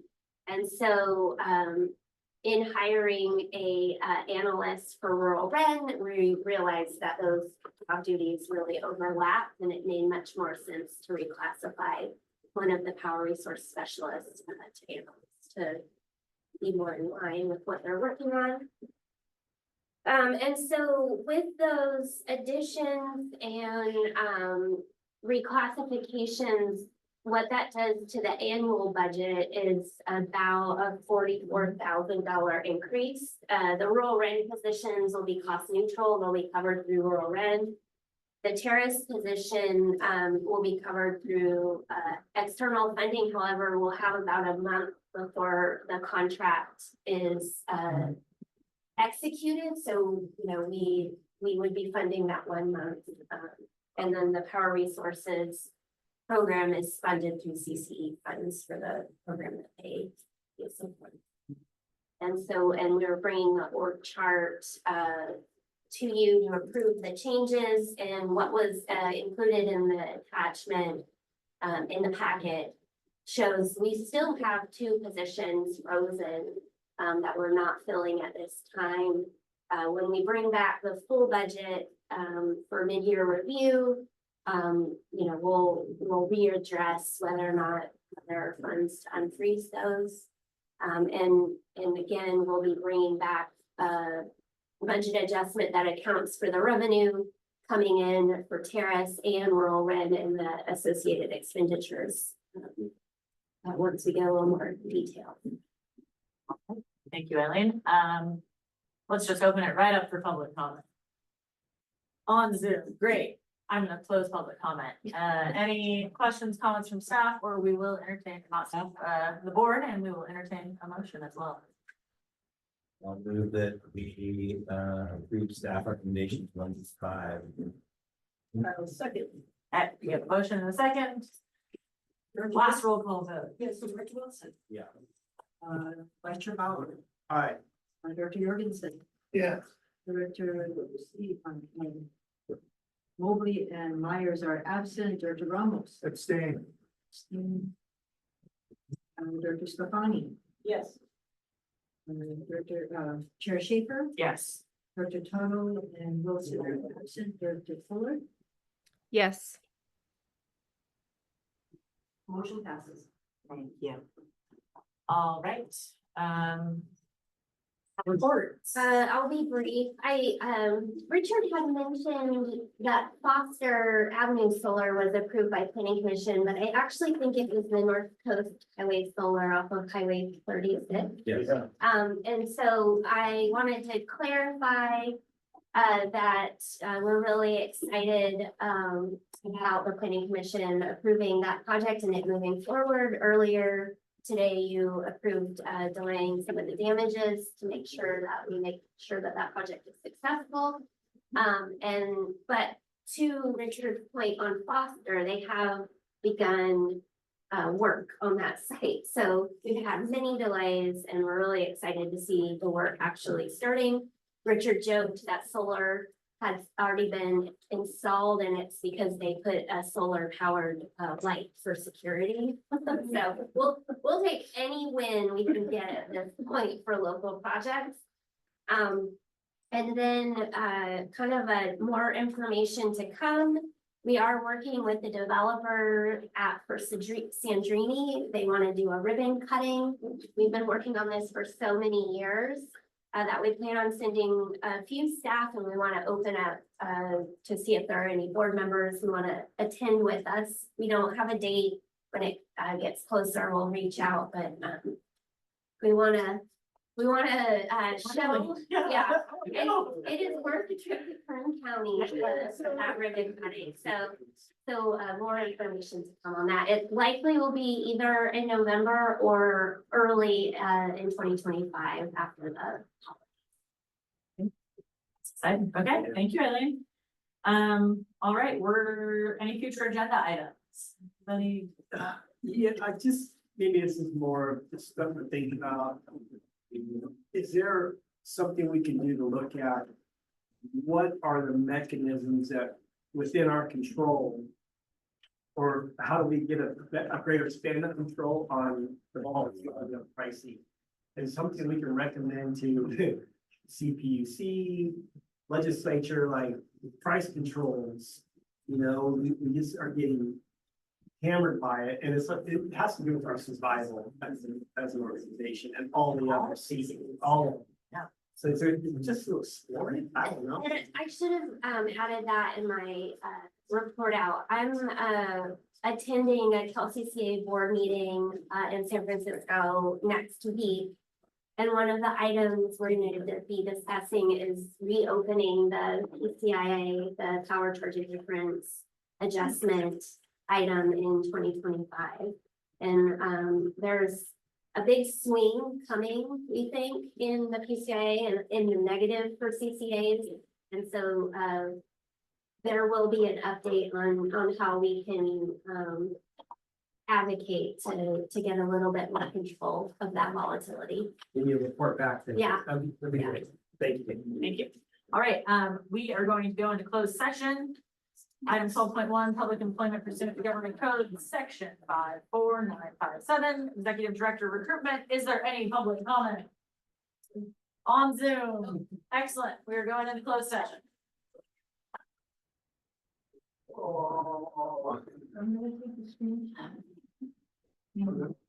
Thanks, yeah, you too. I'm starting it now. Pick a good one. No.